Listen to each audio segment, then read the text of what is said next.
بسم اللہ الرحمن الرحیم۔ ناظرین سامعین السلام علیکم ورحمۃ اللہ وبرکاتہ۔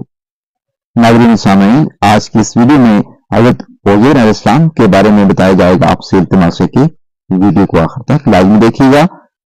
عبداللہ بن سلام رضی اللہ تعالیٰ عنہ فرماتے ہیں کہ حضرت عزیر ہی وہ آدمی ہے جنہیں اللہ تعالیٰ نے 100 سال مردہ رکھا پھر زندہ کیا۔ حضرت اسحاق بن بشر رحمۃ اللہ علیہ نے ایک روایت مختلف طرق سے اس طرح نقل کی ہے کہ حضرت عزیر نیک اور دانا آدمی تھے۔ ایک دن وہ اپنی زمین کی دیکھ بھال کرنے کے لیے نکلے۔ واپس لوٹتے ہوئے دوپہر کے وقت شدید گرمی میں ایک ویران جگہ سے گزرے تو اس ویرانے میں اپنی گدھے پر سوار ہو کر داخل ہوئے۔ گدھے سے اترے تو آپ کے پاس ٹوکری تھی جس میں انجیر اور انگور تھے۔ آپ اس ویران عمارت کے سائے میں ٹھہرے، اپنا پیالہ نکالا اور اس میں انگوروں کا رس نچوڑا، پھر خشک روٹی نکالی اور اس رس بھرے پیالے میں کھانے کے لیے ڈال دی۔ پھر آپ لیٹ گئے اور اپنے پاؤں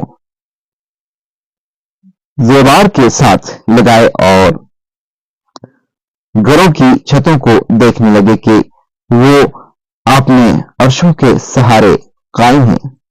اس میں رہنے والے مر گئے اور ان کی ہڈیاں بوسیدہ ہو چکی۔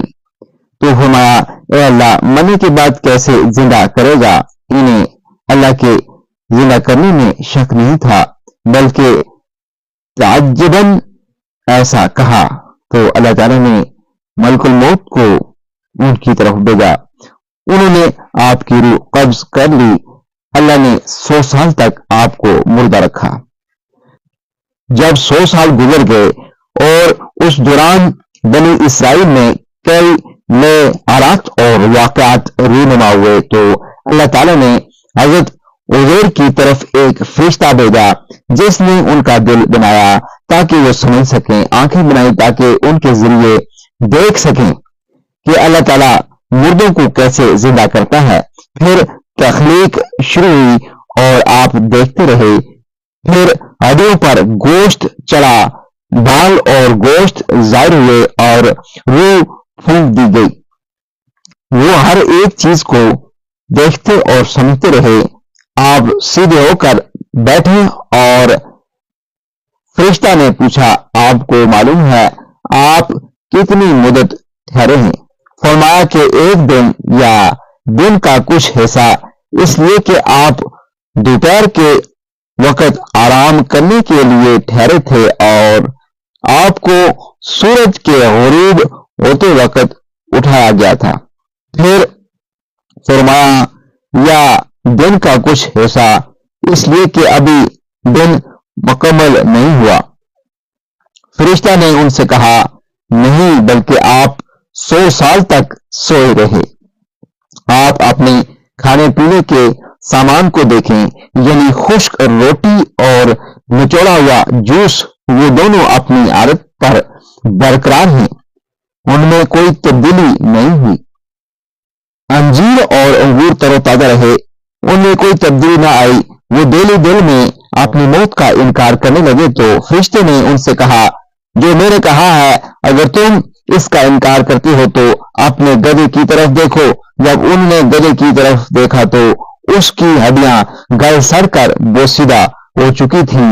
فرشتے نے گدھے کی ہڈیوں کو بلایا، انہوں نے جواب دیا اور ہر سمت سے اکٹھی ہونے لگی۔ حضرت عزیر کے دیکھتے ہی دیکھتے ہڈیوں پر گوشت چڑھا، کھال آئی، بال اگے۔ پھر فرشتہ نے اس پر پھونک ماری تو گدھا اپنے سر اور کانوں کو اٹھاتے ہوئے کھڑا ہو گیا اور آواز نکالنے لگا۔ اس کے خیال میں قیامت قائم ہو گئی ہے۔ اسی بارے میں اللہ تعالیٰ کا ارشاد ہے، اور اپنے گدھے کو دیکھ، اور ہم نے تجھے لوگوں کے لیے نمونہ بنانا چاہا ہے، اور ہڈی کی طرف دیکھ، ہم انہیں کس طرح ابھار کر جوڑ دیتے ہیں، پھر ان پر گوشت بناتے ہیں۔ یعنی گدھے کی ہڈیوں کی طرف دیکھ کے ہم اس کے جوڑ ایک دوسرے سے کیسے ملاتے ہیں اور کیسے بغیر گوشت گدھے کی شکل بنتی ہے، پھر ہم اس پر کیسے گوشت چڑھاتے ہیں، یعنی مردہ زندہ کرتا ہے، اسے ہر چیز کی قدرت حاصل ہے۔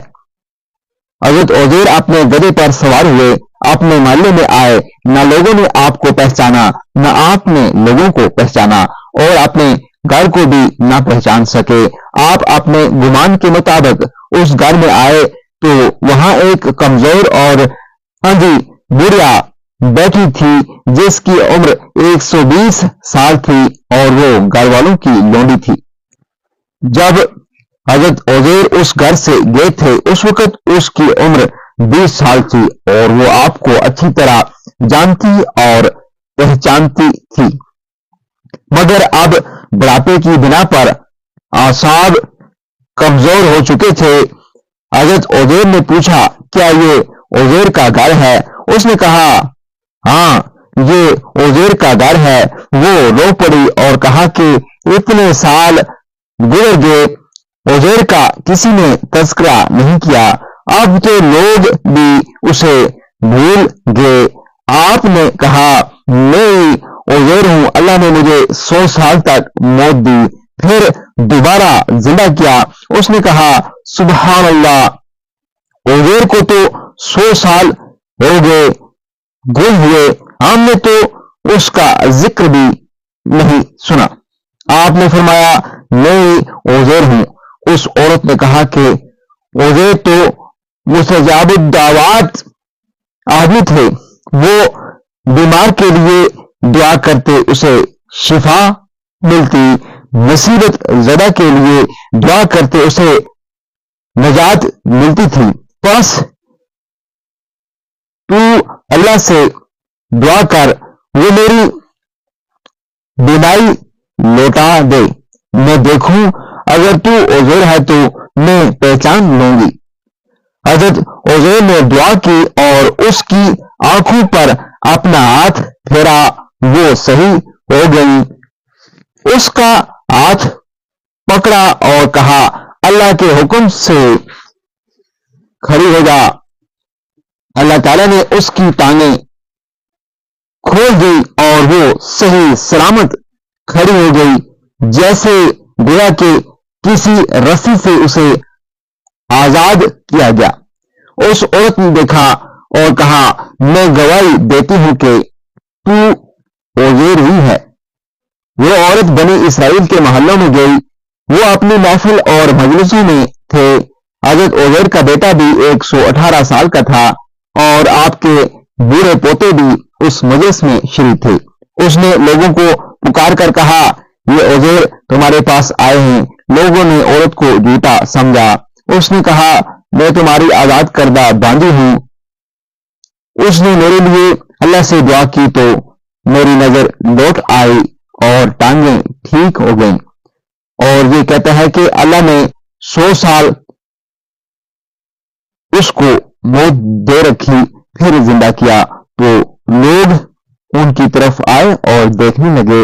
ان کے بیٹے نے کہا کہ میرے باپ کے دونوں بازوؤں کے درمیان ایک تل تھا، آپ نے اپنے کندھے کھول دیے تو انہوں نے یقین کر لیا کہ یہ عزیر ہیں۔ بنی اسرائیل نے کہا کہ عزیر کے سوا اور کوئی تورات کا حافظ نہیں۔